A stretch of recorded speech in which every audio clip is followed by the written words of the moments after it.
கிறிஸ்துவுக்கு அன்பான தேவ பிள்ளைகளே, மீண்டும் இந்த நாளிலும் கூட இயேசுவின் புண்ணிய நாமத்தில் உங்களோடு கூட இணைவதில் மிகுந்த மகிழ்ச்சி அடைகின்றேன். இந்த நாளிலும் கூட தேவன் உங்களோடு கூட இடைப்பட்டு நீங்கள் கைட்டு செய்கிற எல்லா காரியமும் உங்களுக்கு ஆசீர்வாதமாக முடிய தேவன் கிருபை செய்வாராக. இந்த நாளில் நமக்கு வருகிற வாக்குத்தத்தத்தின் செய்தி எங்கிருந்து அப்படின்னு பார்த்தீங்கன்னு சொன்னா, சங்கீதம் 91ஆம் அதிகாரம் 1வது வசனம். எல்லாரும் நிறைய பேருக்கு தெரியும். கிறிஸ்தவ பிள்ளைங்களாம் மனப்பாடமா சொல்லுகிற ஒரு வசனம். உன்னதமானவரின் மறைவில் இருக்கிறவன் சர்வ வல்லவருடைய நிழலில் தங்குவான் அப்படின்ட்டு சொல்லப்படுது. சர்வ வல்லவரின் நிழலில் தங்கும் பொழுது நமக்கு எப்படி இருக்கும்? பெரிய பாதுகாப்பு இருக்கும். அவருடைய நிழல்ல நமக்கு பெரிய பாதுகாப்பு இருக்கும். இன்னைக்கு 2 கதை உங்களோடு கூட உண்மையான நடந்த சம்பவத்தை உங்களோடு கூட பகிர்ந்து கொள்ள ஆசைப்படுகிறேன். ஒரு ஒரு போதகர், தேவ மனுஷன், ரொம்ப கடவுளுக்கு பயந்த ஒரு மனுஷன் அவருடைய ஊழிய காலத்துல நடந்த 2 காரியங்களை சாட்சிகளாக அறிவித்தது உங்களோடு கூட பகிர்ந்து கொள்ளுறேன். என்ன அப்படின்னு சொன்னா, ஒரு நாள் என்ன செஞ்சாரு சொன்னா, அந்த ஊழியக்காரரும் அவரோடு கூட கூட துணை ஊழியக்காரரும் சேர்ந்து சில உதவிகளை செய்து விட்டு என்ன செய்யறாங்க சொன்னா, ஊருக்கு வராங்க. அவங்க ஊருக்கு வருவதற்கு என்ன ஆகுதுன்னு சொன்னா, பஸ் வந்து நேரத்துக்கு தான் வரும். அந்த காலத்துலலாம் வந்து இப்ப நம்ம கிடைக்கிற மாதிரி எல்லா சௌகரியமும் கிடைக்காது. வீட்ல இருந்தே புக் பண்ணினா கார் வரும், ஆட்டோ வரும், பைக் வரும், இல்லை எல்லாமே எல்லாம் பண்ணிக்கிடலாம். ஆனா அந்த காலகட்டங்கள்ல அப்படி கிடையாது. ஒரு கிராமத்துல இருந்தோ அல்லது டவுன்ல இருந்து ஊருக்குள்ள போகணும்னு சொன்னா நேரத்துக்கான பஸ் தான் வரும். அப்படியே அந்த பேருந்து வருவதற்கு காத்திருந்துக்கணும். அது வரும், சில நேரம் என்ன செஞ்சிடும், சீக்கிரமா போயிடும். அடுத்த ட்ரிப் வர வரைக்கும் காத்துட்டு இருப்பாங்க. இல்லைன்னா சிலர் என்ன செஞ்சிருவாங்க, நடந்துருவாங்க. இதுதான் அந்த காலகட்டத்துல. இவங்க வந்து இரவு நேரம் ஆயிடுச்சு, இவங்க எல்லா பணிகளை முடித்து வர்றது கடைசிக்கா ஒரு நேரம் பஸ் இருக்கும். கடைசியா இந்த டைம் தான் லாஸ்ட். அதுக்கப்புறம் போக்குவரத்து இருக்காதுன்ற அந்த பட்சத்துல கடைசி பஸ்ஸையும் என்ன செஞ்சுட்டாங்க இவங்க, இந்த போதகரும் அந்த துணை போதகரும் விட்டுட்டாங்க. அப்ப இதை விட்டுட்டா எப்படி ஊருக்குள்ள போலாம்? ரொம்ப தூரம் நடந்து போக முடியாது. பகல் முழுதும் என்ன செஞ்சிருக்காங்க அப்படின்னு சொன்னா நடந்திருக்கிறாங்க. ஏன்னா அவங்க செய்த ஊழியங்கள் அப்படி. இப்ப நடந்து அநேகருக்கு உதவியும் செஞ்சிருக்காங்க, அநேகருக்கு உதவியும் பெற்றிருக்கிறாங்க, மற்றவர்களுக்கு உதவி செய்ய. இந்த மாதிரி அவங்க ரொம்ப மன சந்தோஷத்தோடு சமாதானத்தோடு வந்து நிக்கிறாங்க. ஆனா பேருந்து இல்லை. அதுக்காக அவங்க வருத்தப்படாம என்ன செஞ்சாங்கன்னா, பக்கத்துல இருக்கிற மாட்டு வண்டிக்கார்ட்ட வாடகைக்காக பேசுறாங்க. எங்களை கொண்டு வந்து விட்டீங்கன்னா உங்களுக்குள்ள காசு தரும் அப்படின்னு சொல்லி. சரி அப்படின்னு சொல்லிட்டு அந்த மாட்டு வண்டி எடுத்துட்டு என்ன செய்யறாங்க, ஊருக்குள்ள போயிட்டு இருக்காங்க. உங்களுக்கே தெரியும், நம்ம பகல் முழுசா வேலை செஞ்சுட்டு இருந்தோம்னா ஒரு டைம் நைட் வரும்போது நம்ம படுத்த உடனே என்ன செஞ்சிடும், நமக்கு தூக்கம் வந்துடும் இல்லை? அது மாதிரி என்ன செஞ்சேன், இந்த போதகருக்கும் என்ன செஞ்சாங்கன்னா, வண்டியில் ஏறினோடனே மாட்டு வண்டி, உங்களுக்கு தெரியும் யாருக்கெல்லாம் எக்ஸ்பீரியன்ஸ் இருக்குன்னு தெரியல மாட்டு வண்டியில் போனது, எனக்கு இருக்குது.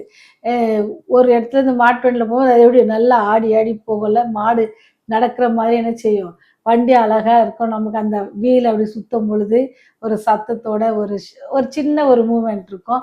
அது என்ன செய்யும், நமக்கு நல்ல தூக்கத்தை வரும். ஏன்னா காற்று ஓப்பன் பிளேஸாக இருக்குமா, காற்று நல்லா வரும். அந்த காத்தோட என்ன செய்யும், தூக்கமா நல்லா வரும். இப்போ இந்த 2 போதகர்களும் ஏற்கனவே நிறைய காலையிலேருந்து நடந்திருந்ததுனால உடனே தூங்கிட்டாங்க. தூங்கிட்டே இருக்கும்போது திடீர்னு ஒரு சத்தம் கேட்குது. திடீர்னு ஒரு சத்தம் கேட்டோடனே எந்திச்சு பார்க்குறாங்க. அப்படியே ரெட் கலர்ல அப்படியே கண்ணு மட்டும் தெரிகிற மாதிரி ஏதோ இருக்கு. என்னடா அப்படின்ட்டு பார்த்தா, அது என்னன்னா சிறுத்தை புலி அந்த வண்டிக்கு முன்னாடி, அந்த மாட்டு வண்டிக்கு முன்னாடி நிக்குது. இவங்களுக்கு என்ன செய்யனே தெரியல. போய் அதை கண்டிப்பா ஜெயிக்க முடியாது. ஆனா உடனே அந்த போதகர்கள் ஜெபம் பண்ணாங்க. ஆண்டவரே எப்படியாச்சும் நீங்க தான் காப்பாற்றணும், எங்களுக்கு அதுக்கும் சம்பந்தமே இல்லை. அது நீங்கன்னா வல்லவர், நீங்க எது, உங்க மறைவுல நாங்க இருக்கிறோம் அப்படின்னு ஒரு குட்டி ஜெபம் பண்ணாங்க. அப்போ அவங்க பண்ண ஜெபம் தான் அது, உன்னதமானவர் மறைவில் இருக்கிறது. அந்த வார்த்தையை சொல்லி ஜெபம் பண்ணாங்க. அப்படியே அவங்க ஜெபம் பண்ணும்போது என்ன ஆயிடுச்சா, அந்த சிறுத்தை புலி என்ன செய்யுச்சு, அப்படியே உள்ள நகர்ந்து போயிருச்சு. அவங்களுக்கு ரொம்ப ஆச்சரியம். ஆண்டவர் இப்படி, உங்களுக்கே தெரியும் அதை எப்படி ஆட்களை பார்த்தா எப்படி இது பண்ணோம் அப்படின்னும். ஆனால் அமைதியாக போனதோட இவங்களுக்கு ரொம்ப சந்தோஷம். ரொம்ப ஆண்டவருக்கு ரொம்ப நன்றி செலுத்திட்டு அவங்களுக்கு பிரயாணத்தை முடிச்சாங்களாம். அது ஒரு தடவை. இன்னொரு முறை என்ன நடந்துச்சுன்னா, நாகாலாந்தில் அவங்க ஊழியத்துக்காக போனப்ப ஒரு ஜீப்ல போயிருக்கிறாங்க. அப்படி அந்த ஜீப்ல போயிட்டு இருக்கும்போது அவங்க திடீர்னு பார்த்தா அவங்க ஜீப் முன்னாடி திருப்பி போன தடவை பார்த்த மாதிரி இங்கே இந்த டைம் என்ன செய்கிறாங்கன்னு சொன்னால், அவங்க என்ன பார்க்குறாங்கன்னு சொன்னால் ரொம்ப ஆச்சரியமாக இருந்துச்சு. அவங்க காரில் திடீர்னு என்னச்ச 2 புலிகள் அப்படியே நிற்கிது. உங்களுக்கு தெரியல, புலியெல்லாம் பார்த்தா எப்படி இருக்கும், அப்படியே கண்ணெல்லாம் பயங்கரமாக இருக்கும்ல. அதை பார்த்தோன்னே உங்களுக்கு ரொம்ப பயம் ஆயிடுச்சு. திருப்பி என்ன செய்கிறாங்க, ஆண்டவரை நோக்கி ஜெபம் செய்கிறாங்க. இந்த தடவை அவங்களுடைய ஜெபம் எப்படி இருந்துச்சுன்னு சொன்னால், இசப்பா, தானியேலோட இருந்த தேவனே, நீர் எங்களோட கூட வாங்க. தானியேலை காப்பாற்றினீங்களே, அதே போல எங்களையும் நீங்க காப்பாற்றுங்க. இப்படிதான் ஜெபம் பண்ணாங்க. உங்களுக்கே தெரியல, தானியேலை சிங்க கெபிக்குள்ள போடுவாங்க. ஆனா சிங்கங்க என்ன செய்யாதான்? அவரை ஒன்றும் செய்யாது. தேவனுடைய பிள்ளைகளை தேவனை நோக்கி கூப்பிடும் பொழுது, எப்பேற்பட்ட ஆபத்துக்களாக இருந்தாலும் அதை காப்பாற்றுவதற்கு தேவன் வல்லவராய் இருக்கிறார். அவர் மறைவில் இருக்கிற, அவர் நிழலில் இருக்கிறவங்க என்னது? அவங்க ரொம்ப பாதுகாப்பா இருப்பாங்க. சர்வ வல்லவரின் நிழலில் தங்குவார். அங்க பயம் கிடையாது. ஆண்டவருடைய சிறகின் கீழே, ஆண்டவருடைய அரவணைப்பின் கீழே நம்ம இருக்கும் பொழுது நம்ம எதை குறித்து பயப்படல. அந்த டைம்ல என்ன செஞ்சாங்கன்னு சொன்னா, நீங்க நம்ப மாட்டீங்க, அது அப்படியே ரோட்டோரமா அமைதலா போயிருச்சா. எப்படி தானியேல் உள்ள இருக்கும்போது ஆண்டவர் தூதர்களை கொண்டு சிங்கங்களின் வாய்களை கட்டி போட்டாங்களோ, அதே போல இந்த புலிகள் என்ன செஞ்சா, சத்தம் இல்லாம மெதுவா நடந்து அது போச்சா. நம்ம பயந்தோம், ஆனா அது என்ன செஞ்சான்? பயந்து போகிற அளவுக்கு ஆண்டவர் வழி நடத்துவாங்க. அதான் ஆண்டவருடைய அன்பு. நீங்களும், உங்களுக்கு எனக்கும் சர்வ வல்லவரின் நிழலில் தங்குவதற்கு நீங்களும் நான் என்ன செய்யணுமா? ஆசைப்படணும், வாஞ்சிக்கணும். அவருடைய நிழலில் நான் தங்கிட்டேன் அப்படின்னு சொன்னா, என்னை நோக்கி எது வந்தாலும் எனக்கு பயம் இல்லை. எது இருந்தாலும் ஆண்டவர் என்ன செய்வாரு?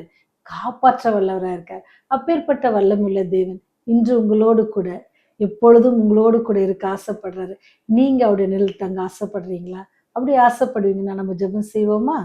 பரிசுத்தமுள்ள ஆண்டவரே, எங்களுக்கு நேரிடுகிற எல்லா ஆபத்துக்களிலும் இருந்து எங்களை விடுவிக்கிறவரே, நாங்கள் உம்மை நோக்கி கூப்பிடும் பொழுது ஆண்டவரே, எங்களுடைய விண்ணப்பத்தை கேட்டு உடனே எங்களுக்கு பதில் அளிக்கிறவரே, உம்மை துதிக்கிறோம், சோஸ்தரிக்கிறோம். இரவுல நல்ல நித்திரை தந்து இன்னொரு நாளை நீர் காண செய்த கிருபைக்காக நன்றியோடு உம்மை துதிக்கிறோம் ராஜா. ஒவ்வொரு நாளும் புது கிருபையினாலே எங்களை முடிசூட்டி எங்களை வழி நடத்துவதற்காக நன்றி செலுத்துகிறோம் சாமி. ஆண்டவரே, இந்த 2 சாட்சிகளுக்காக உம்மை நன்றியோடு துதிக்கிறோம். எங்களுடைய வாழ்க்கையில அநேக காரியங்களை எங்களுக்கு செய்திருக்கிறீர் சாமி.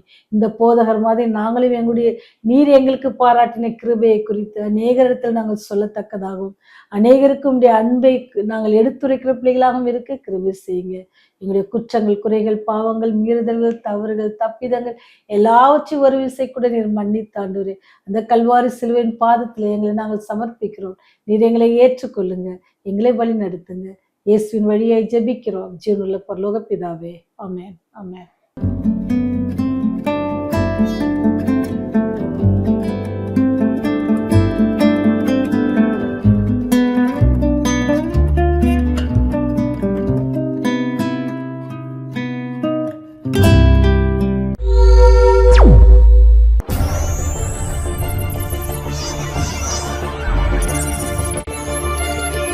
நீங்கள் பார்த்துக் கொண்டிருப்பது உங்கள் ரிவைவல் டிவி.